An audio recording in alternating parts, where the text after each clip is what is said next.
بسم اللہ الرحمن الرحیم۔ السلام علیکم ناظرین، میں ہوں فیاض راجہ اور آپ دیکھ رہے ہیں آپ کا اپنا یوٹیوب چینل۔ دوستو، ایک بڑا مشہور مقولہ ہے کہ جنگیں فوجیں نہیں قومیں لڑا کرتی ہیں، اور عمران خان کے 24 گھنٹوں کے اندر صرف 2 بیانات نے پاکستانیوں کو ایک بار پھر مکمل طور پر قوم میں تبدیل کر دیا، اور گزشتہ 96 گھنٹوں کے اندر مسلسل بھارتی اور بین الاقوامی میڈیا پاکستان کے خلاف مسلسل پروپیگنڈا کر رہا تھا، لیکن شریف خاندان ہو، زرداری خاندان ہو یا دوسرے مافیا ہینڈلرز اور سہولتکار جو کہ پاکستان پر حکومت کر رہے ہیں ناجائز، ان کی زبانوں پر تالے پڑے ہوئے تھے۔ کسی قسم کا کوئی بیان نہیں آ رہا تھا۔ عمران خان صاحب کی جانب سے للکارا گیا، مودی کو، بھارت کو دبنگ انداز میں جواب دیا گیا، جس کے بعد اگلے 24 گھنٹوں کے اندر تمام تر صورتحال مکمل طور پر تبدیل ہو کر رہ گئی، اور آج ایک بار پھر عمران خان صاحب کا بیان سامنے آیا، جو عمران خان صاحب کا کل کا بیان تھا پہلگام واقعے کے اوپر۔ ایک دلیر اور ایک عالمی رہنما کے طور پر عمران خان کے اس بیان کو پورے بین الاقوامی میڈیا نے چلایا، اور آج اس وقت 24 گھنٹے گزر جانے کے باوجود بریکنگ نیوز کے طور پر تمام تر انٹرنیشنل میڈیا کے اوپر عمران خان صاحب کا یہ بیان ٹریول کر رہا ہے۔ اور گزشتہ 96 گھنٹوں کے اندر بھارت کی جانب سے مسلسل جو کہ ایک پروپیگنڈا جاری تھا، دباؤ بڑھایا جا رہا تھا پاکستان کے اوپر، اس کا توڑ صرف اور صرف عمران خان صاحب کا یہ بیان ثابت ہوا ہے، اور پاکستانی میڈیا نے بھی سکھ کا سانس لیا، چین کا سانس لیا۔ ان کے پاس کچھ بھی چلانے کے لیے نہیں تھا پاکستان کی جانب سے، اور یقیناً جیسا کہ میں نے آپ کو پہلے بھی کہا کہ جنگیں فوجیں نہیں قومیں لڑا کرتی ہیں، اور جب قوم کے مقبول ترین عوامی سیاسی رہنما، پاکستان کی تاریخ کے مقبول ترین عوامی سیاسی رہنما عمران خان صاحب کا بیان آ گیا، جو کہ میں اس کے چند جملے آپ کے سامنے رکھنا چاہتا ہوں، جس میں عمران خان صاحب نے کہا کہ پہلگام واقعے میں قیمتی انسانی جانوں کا ضیاع انتہائی افسوسناک اور تکلیف دہ ہے۔ میں متاثرہ افراد اور ان کے اہل خانہ سے دلی ہمدردی اور تعزیت کا اظہار کرتا ہوں۔ ایک بین الاقوامی عالمی لیڈر کے طور پر پہلے انہوں نے اس واقعے کے اوپر افسوس کا اظہار کیا۔ اس کے بعد عمران خان نے کہا کہ پلوامہ کے فالس فلیگ آپریشن کے بعد بھی ہم نے بھارت کو مکمل تعاون کی پیشکش کی تھی، لیکن بھارت کوئی ٹھوس ثبوت پیش نہیں کر سکا۔ میری 2019 میں کی گئی پیشگوئی کے مطابق ایک بار پھر ویسا ہی پہلگام واقعے کے بعد بھی ہو رہا ہے۔ خود احتسابی یا شفاف تحقیقات کی بجائے مودی سرکار نے ایک مرتبہ پھر پاکستان کو مورد الزام ٹھہرایا ہے۔ 1.5 ارب کی آبادی والے ملک کو ذمہ داری کا مظاہرہ کرنا چاہیے، نہ کہ خطے میں اشتعال انگیزی جیسے پہلے ہی جو کہ جوہری فلیش پوائنٹ جس خطے کو کہا جاتا ہے۔ پاکستان امن کو ترجیح دیتا ہے، لیکن ہماری امن پسندی کو کمزوری نہ سمجھا جائے۔ پاکستان کے پاس ہر وہ صلاحیت موجود ہے جس سے وہ کسی بھی بھارتی جارحیت کا بھرپور جواب دے سکتا ہے، جیسا کہ ایک متحد قوم کی مکمل حمایت یافتہ تحریک انصاف کی حکومت نے 2019 میں جواب دیا تھا، اور سب اس وقت 2019 کی بات کر رہے ہیں۔ ویل ڈن کپتان۔ بین الاقوامی میڈیا بھی اس کے اوپر بات کر رہا ہے کہ جس طرح سے جو ہے وہ 2019 میں جو ہے وہ عمران خان صاحب کے دور حکومت میں جو ہے وہ بھرپور انداز میں پلوامہ واقعے کے بعد بھارت کو جواب دیا گیا تھا۔ آج جب DGISPR نے پریس کانفرنس کی تو انہوں نے بھی اس بات کا ذکر کیا کہ ہم بار بار بھارت کو بتا رہے ہیں کہ پاکستان کو آزمانا نہیں۔ یہی بات ہم نے 2019 کے اندر بھی بتا دی تھی، اور اس وقت میڈیا جو کہ خبر رپورٹ کر رہا ہے جو ہے وہ DGISPR کی پریس کانفرنس کی بھی، ملکی ہو یا بین الاقوامی، اور جو بیانات آ رہے ہیں پاکستانی سیاستدانوں کے ہوں، بین الاقوامی سیاستدانوں کے ہوں، بھارتی سیاستدانوں کے ہوں، وہ بھی مسلسل 2019 کا ذکر کر رہے ہیں، جس جانب عمران خان صاحب نے اشارہ کیا۔ یعنی عمران خان صاحب نے لیڈ لی 2019 کا ذکر کرتے ہوئے، اور آج جب DGISPR نے وزیر خارجہ اسحاق ڈار کے ہمراہ پریس کانفرنس کی، جب انہوں نے دو ٹوک اعلان کیا کہ جناب اگر بھارت نے فوجی تصادم کا راستہ چنا تو یہ اس کی چوائس ہوگی، اس کے بعد معاملہ کدھر جائے گا یہ پاکستان طے کرے گا۔ اور بار بار ہم بھارت کو بتا رہے ہیں کہ پاکستان کو آزمانا نہیں ہے، یہی بات ہم نے 2019 میں بھی بتا دی تھی، لیکن کیوں خاموش ہیں پاکستانی سیاستدان؟ عمران خان صاحب نے واضح کر دیا۔ انہوں نے کہا جناب نواز شریف یا آصف زرداری جیسے مفاد پرست سیاستدانوں سے بھارت کے خلاف کسی مضبوط موقف کی توقع رکھنا محض بے وقوفی ہے۔ وہ کبھی بھارت کے خلاف بولنے کی جرت نہیں کریں گے، کیونکہ یہ ان کا ناجائز پیسہ اور کاروباری مفادات بیرون ملک ہیں۔ وہ غیر ملکی سرمایہ کاری سے فائدہ اٹھاتے ہیں اور انہی مفادات کے تحفظ کے لیے بھارت کی جارحیت اور پاکستان پہ لگائے گئے بے بنیاد الزامات کے اوپر وہ خاموش رہتے ہیں۔ ان کا ڈر صرف یہ ہے کہ اگر انہوں نے سچ بولا تو بھارتی لابیاں ان کے آف شور اثاثے منجمد کرا سکتی ہیں۔ اور D J S P are نے کہا کہ بھارتی حکومت کا ایک مقصد ہے کہ پاکستان پر الزام لگاؤ، کریڈٹ لو اور الیکشن جیتو۔ اس کے علاوہ بھارت پہلگام واقعے کو سندھ طاس معاہدہ معطل کرنے کے لیے استعمال کر رہا ہے۔ D J S P R صاحب نے جو ہے وہ الیکشن کا بھی ذکر کیا کہ بھارت الیکشن جو ہے وہ جیتنا چاہتا ہے۔ ان تمام تر معاملات جو ہے وہ یہ جو بھارتی حکومت ہے وہ الیکشن جیتنا چاہتی ہے، اس لیے یہ الزامات لگا رہی ہے۔ عمران خان صاحب کے ٹویٹ کے اندر بھی غیر منصفانہ الیکشن کا ذکر تھا، غیر شفاف الیکشن کا، دھاندلی زدہ الیکشن کا ذکر تھا۔ عمران خان نے کہا کہ افسوس کے ساتھ کہنا پڑتا ہے کہ آج پاکستانی قوم ایک جعلی اور دھاندلی زدہ فارم 47 رجیم کے باعث تقسیم ہو چکی ہے، لیکن مودی کی جارحیت نے پاکستانی عوام کو بھارت کے خلاف ایک آواز میں متحد کر دیا ہے۔ یہ ہے ایک جو ہے وہ ایک عوامی لیڈر، ایک قوم پرست لیڈر، پاکستانی قوم کے ایک نیشنلسٹ لیڈر کے طور پہ عمران خان صاحب کا بیان۔ انہوں نے کہا جناب کہ ہم اس جعلی حکومت کو مسترد کرتے ہیں، لیکن من حیث القوم بھارت کی جنگی جنون اور اس خطے کے امن کو داؤ پر لگانے والے عزائم کی سختی سے مذمت کرتے ہیں۔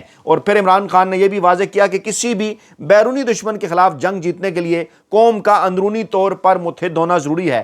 اچھا، یہ کوئی جو ہے وہ یہ کوئی اتفاق کی بات نہیں، بلکہ یہ بڑا سگنیفیکنٹ جو ہے وہ ہمیں نظر آتا ہے کہ عمران خان صاحب کی جانب سے کل جو بیان سامنے آیا، انہی گراؤنڈز کے اوپر آج D J S P R صاحب نے اپنی پریس کانفرنس کی بنیاد رکھی۔ اور یہ بھی کہا جا رہا ہے، خبریں آ رہی ہیں کہ نواز شریف کی جانب سے شہباز شریف کو یہ میسج دیا گیا ہے، شہباز شریف صاحب جو چند وزیر اعظم ہیں پاکستان کے، کہ بھارت کے خلاف ذرا ہاتھ ہولا رکھیں اور ذرا سے سافٹ رہیں، معاملات کو ذرا نرمی کے ساتھ حل کرنے کی کوشش کریں۔ اور ایسے موقع کے اوپر کہ جب پاکستانی افواج کو بھی کسی سیاسی رہنما کی جانب سے ایک ایسا دبنگ بیان چاہیے تھا، عمران خان صاحب کا یہ جو بیان سامنے آیا ہے، اس نے جناب وہ جسے کہتے ہیں نا ایک نیا ولولہ، نیا جوش جو ہے وہ پاکستانی اسٹیبلشمنٹ کے ہاں بھی پیدا کیا، جی ایچ کیو کے اندر پیدا کیا۔ Pakistani D J S P are نے آج جس طرح سے اعتماد کے ساتھ پریس کانفرنس کی، یقینی طور پر انہیں اس بات کا اندازہ ہے کہ عمران خان جو پاکستان کے مقبول ترین عوامی سیاسی رہنما ہیں، ان کی جانب سے اس بیان کے بعد کہ ہم ڈٹ کر کھڑا ہے پورا پاکستان بھارت کے خلاف، اس کے بعد یقینی طور پر D J S P R صاحب کے بھی کانفیڈنس کے اندر جو ہے وہ اضافہ ہوا ہوگا۔ عمران خان صاحب نے کہا کہ ریاست کی جو تمام تر توانائیاں ہیں وہ سیاسی انتقام پر صرف ہو رہی ہیں۔ اس نازک وقت میں یہ جو حرکتیں ہیں یہ قومی یکجہتی کو کمزور کر رہی ہیں، داخلی یکجہتی کو اور بیرونی خطرات کا مقابلہ کرنے کی صلاحیت پر یہ سارا معاملہ اثر انداز ہو رہا ہے۔ پھر جناب آج جو علیمہ خان صاحبہ نے بیان دیا وہ بھی بڑا امپورٹنٹ ہے، بلکہ ملک کی کسی بھی نام نہاد بڑے سیاسی رہنما، چاہے اس کا تعلق پی ٹی آئی سے ہو یا نون لیگ سے ہو یا پیپلز پارٹی سے ہو، ان سب کے مقابلے میں علیمہ خان صاحبہ کا یہ جو بیان ہے یہ پاکستان کی موجودہ صورتحال کے اوپر ایک بہترین تجزیہ ہے۔ اور بلا شبہ عمران خان علیمہ خان پر درست اعتماد کرتے ہیں۔ یہ بھی میں کچھ نقطے آپ کو سناتا ہوں، کچھ نکات اس بیان کے، اس کے بعد پھر دیگر معاملات کے اوپر بات کرتے ہیں۔ جی، اس وقت ایک سب کا مشن ہونا چاہیے، وہ عمران خان ہے، جی جی، اور کچھ نہیں ہونا چاہیے۔ میرا نہیں خیال کہ کسی کی کوئی ایسی مصروفیت ہے کہ وہ اپنا وقت عمران خان کے لیے آدھا گھنٹہ نہیں نکال سکتے۔ پی ٹی آئی کی قیادت کو کہہ رہی ہیں۔ جی، اور اگلی دفعہ سارا کورٹ میں سارے ایم این ایز ہوں گے انشاءاللہ، اور آئی ایل ایف کے لائرز کو بھی ہونا چاہیے، کیونکہ یہ سارا پاکستان انہی کی طرف دیکھ رہا ہے کہ یہ اپنا کوئی کردار ادا کریں، ان کا کوئی رول ہے۔ اب ان کو اگر کوئی کنفیوژن ہے کہ ہم نے کوئی حکومت چلانی ہے یا ان کی تو حکومت نہیں، تو اپوزیشن میں بیٹھے ہیں، اور ان کے اتنا وقت تو میرے خیال میں یہ نکال ہی سکتے ہیں، ایم پی ایز بھی نکال سکتے ہیں، اور انشاءاللہ ہم امید کرتے ہیں کہ اگلی دفعہ یہ سب عمران خان کی رہائی کے لیے شامل ہوں گے۔ ہمارے پاس صرف ایک مہینہ ہے، اس کے بعد کورٹ بند ہو جائیں گے۔ ہم نہیں چاہتے، ہم چاہتے ہیں کہ عمران خان کی بیل ہو جائے، کیونکہ جب کورٹ ایک مہینے کے بعد بند ہو گئے، عمران خان ستمبر کے آخر تک اس کی کیس کوئی سنا نہیں جائے گا، اور پوری گرمی عمران خان بیل کے اگر نہیں ہوتی ہے، دو کیسز ہیں سارے، ایک لاہور میں اور ایک یہاں پہ۔ تو میڈم کیا سمجھتی ہیں یہ کیس کا ڈیلے جو اس لیے ہو رہی ہے کہ آپ سنیے گا ہو جائیں تو یہ ستمبر تک ایسی سچویشن کے اندر کہ جب ملک کو متحد کرنے کی ضرورت ہو رہا ہوگا، لیکن ہم نے تو اپنی کوشش کرنی ہے نا، ہم نے تو امید رکھنی ہے ہے، یہ جان بوجھ کے عمران خان صاحب ضرور انشاءاللہ سب کے ضمیر جاگ سکتے ہیں، اللہ تعالیٰ ان کے دلوں میں ڈالے گا کہ انصاف دے دو۔ اگر کوئی ان سے پریشر ہے، اس کا مقابلہ صرف ایک چیز سے ہو سکتا ہے کہ اللہ تعالیٰ کے اوپر یہ اعتبار کریں اور اگر انصاف دیں گے اللہ تعالیٰ ان کے دل میں ڈالے گا اور انشاءاللہ یہ انصاف دیں گے. ہم امید نہیں چھوڑیں گے. یہ ہوتے ہیں سچے اصل اور محب وطن لیڈر. یہ ہیں عمران خان صاحب کا صحیح بیانیہ پاکستانی قوم کے سامنے رکھنے والے علیمہ خان. یعنی تمام تر ناجائز فیصلے پاکستان تحریک انصاف کے خلاف آئے عدالتوں سے، اور ابھی بھی عمران خان صاحب کے کہنے کے اوپر یہ عدالتوں کے اوپر اعتماد کر رہی ہیں. ابھی بھی یہ یہی بات کر رہی ہیں کہ جناب ہم جو ہے وہ اللہ تعالیٰ ان کے دلوں کے اندر ڈالے گا. اور یہ ججز کو بار بار یہ کہہ رہی ہیں، ایک قسم کی شرم دلا رہی ہیں کہ آپ تھوڑا سا خیال کر لیں کہ آپ کے فیصلوں کے ساتھ پنجاب پولیس کیا کر رہی ہے، آپ کے فیصلوں کے ساتھ اڈیالہ جیل کے اندر بیٹھا ہوا ایک کرنل کیا کہہ رہا ہے. لیکن اس کے باوجود عمران خان صاحب کوئی ایسی بات نہیں کر رہے جو کہ آئین اور قانون کے خلاف ہو. کوئی عمران خان صاحب ایسی بات نہیں کر رہے کہ وہ ان عدالتوں کو نہیں مانتے یا کسی قسم کی کوئی بغاوت یا ایسا کوئی. کیونکہ ایک بہترین، ایک ٹرو نیشنلسٹ لیڈر کے طور پر عمران خان اور ان کی بہن علیمہ خان صاحبہ، اور یہ بیان یہ بات واضح کر رہا ہے کہ جناب انشاءاللہ تعالیٰ ضرور انصاف ملے گا ایک نہ ایک دن پاکستان تحریک انصاف کو، عمران خان کو. کیونکہ آخرکار وہ وقت آ چکا ہے کہ جناب اس وقت عدالتوں کے اندر سے جو آوازیں ہیں وہ چاہے دبے الفاظ میں ہی اٹھنا شروع ہو گئی ہیں. وہ اپنی مرضی کے لگائے گئے جو جج ہیں وہ بھی جناب اپنا ہی سامنا کرنے سے اب قاصر ہیں، اور یہ نظر آ رہا ہے کہ اب زیادہ لمبا عرصہ تک ان کے لیے یہ ممکن نہیں رہے گا. اور ایسے موقع کے اوپر عمران خان صاحب کیا کہہ رہے ہیں عدالتوں کے حوالے سے وہ بھی میں آپ کے سامنے رکھتا ہوں. وہ دوسرا بیان 24 گھنٹوں کے اندر عمران خان صاحب کا جس نے پوری قوم کو متحد کر دیا بھارت کے خلاف.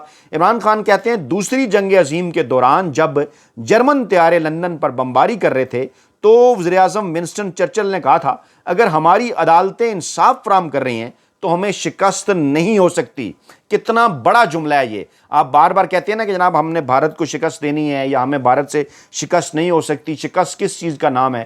فوج کا شکست جو ہے وہ کھا جانا شکست ہے یا نہیں ہے؟ یا قومیں شکست کھایا کرتی ہیں، کیوں کھایا کرتی ہیں؟ ادارے جب اپنا کام نہیں کرتے. عمران خان نے کتنا خوبصورت جملہ عمران خان نے پاکستانی قوم کے سامنے رکھا کہ اگر ہماری عدالتیں انصاف فراہم کر رہی ہیں تو ہمیں شکست نہیں ہو سکتی. تو آپ بجائے یہ کہ پاکستان تحریک انصاف اور عمران خان کے اوپر کسی قسم کی الزام تراشی کرنے کے، آپ یہ ذہن میں رکھیں، یہ سوچیں کہ کیا پاکستان کے اندر اس وقت عدالتیں لوگوں کو انصاف دے رہی ہیں. عمران خان نے کہا کہ بدقسمتی سے آج ہمارا عدالتی نظام اس معیار کے بالکل برعکس کھڑا ہے. انصاف نہ صرف تاخیر کا شکار ہے بلکہ اسے دانستہ طور پر دبایا جا رہا ہے. مجھے اور میری اہلیہ کو صرف سیاسی انتقام کا نشانہ بنا کر قید میں رکھا گیا ہے. میرے وکلا اور اہل خانہ سے ملاقات نہ ہونے دینا ان جعلی مقدمات کی کلی کھول دیتا ہے. خواتین کے ساتھ جو غیر انسانی سلوک روا رکھا جا رہا ہے وہ پوری دنیا کے سامنے پاکستان کا امیج تباہ کر رہا ہے. ڈاکٹر یاسمین راشد کو مسلسل جیل میں رکھنا، عالیہ حمزہ کی بلا جواز گرفتاری، بشرا بی بی کو ایسے مقدمے میں سزا دینا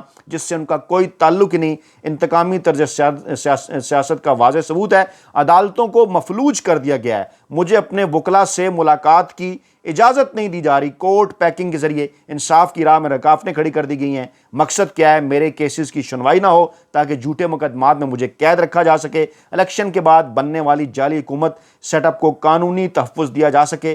دیکھیں اس وقت کہ عمران خان صاحب کتنے محاذوں کے اوپر ڈٹے ہوئے ہیں. جہاں وہ ملک کی عدالتوں کے حوالے سے آواز اٹھا رہے ہیں وہیں وہ پاکستانی قوم کو بھارت کے خلاف متحد کر رہے ہیں. وہیں وہ پاکستان تحریک انصاف کی قیادت کو بھی کہہ رہے ہیں کہ جناب اپنے اندر وہ اتفاق قائم رکھیں، اپنی صفوں کے اندر اتفاق قائم رکھیں. یہ قربانیاں ایک ایسا نیشنل لیڈر ہی دے سکتا ہے عمران خان صاحب جیسا کہ وہ جو کہتے ہیں نا کہ نہ ہی کسی قسم کے کوئی جو ہے وہ کہتے ہیں نا مال آل اور کھال بچانے کے لیے پاکستان کا روایتی سیاسی مافیا ہینڈلرز اور ان کے سہولت کار جو ہیں وہ اس وقت پاکستان تحریک انصاف کے مقابلے میں جناب اکٹھے ہیں. لیکن جب موقع آیا ایسے وقت کر کہ بھارت کے جناب پاکستان کے خلاف بزدلانہ کارروائیوں اور مسلسل پروپیگنڈے کے جواب میں کہ جناب اس موقع پر اگر کوئی سیاستدان بیان دے، چاہے وہ نواز شریف ہوں یا آصف زرداری ہوں، مریم نواز صاحبہ، بلاول بھٹو یا شہباز شریف، لیکن کسی بھی لیول پر کسی پلیٹ فارم پر اس قسم کا واضح اور صاف بیان مدلل انداز میں، دبنگ انداز میں سامنے نہیں آیا جیسا بیان عمران خان صاحب کی جانب سے کل بھی سامنے آیا اور آج بھی سامنے آیا. اور اس وقت جو ٹی وی چینلز کی جو سکرینز ہیں، چاہے ملکی میڈیا ہے چاہے بین الاقوامی میڈیا ہے، ان کے پاس جو خاصے کی چیز ہے وہ عمران خان صاحب کے یہ دونوں بیانات ہیں کہ جہاں ایک طرف تو انہوں نے مودی کو انتباہ دیا ہے، واضح کر دیا ہے کہ نہیں جیسے میں نے تمہیں پہلے بھی 2019 میں کہا تھا اور میں دوبارہ کہہ رہا ہوں کہ جناب آپ نے اس طرح سے اگر پاکستان کو ٹیسٹ کیا تو پھر آپ کے لیے جو پاکستان کا جواب ہوگا وہ آپ کو بڑا سرپرائز کرے گا. اسی طرح سے وہ پاکستانی اسٹیبلشمنٹ کو بھی انتباہ کر رہے ہیں, پاکستانی اداروں کو انتباہ کر رہے ہیں, جو ہے وہ انہیں اپنا کنسرن شو کر رہے ہیں. عمران خان صاحب انتباہ, جی ہاں کنسرن شو کر رہے ہیں, واضح کر رہے ہیں کہ جناب اگر آپ نے اس موقع کے اوپر ہوش کے ناخن نہ لیے تو پاکستانی قوم خدا نخواستہ جو ہے وہ تقسیم ہو سکتی ہے. اپنا بہت خیال رکھیے گا, دعاؤں میں یاد رکھیے گا. نئی ویڈیو کے ساتھ جلد حاضر ہوں گے. اللہ نے کے بعد.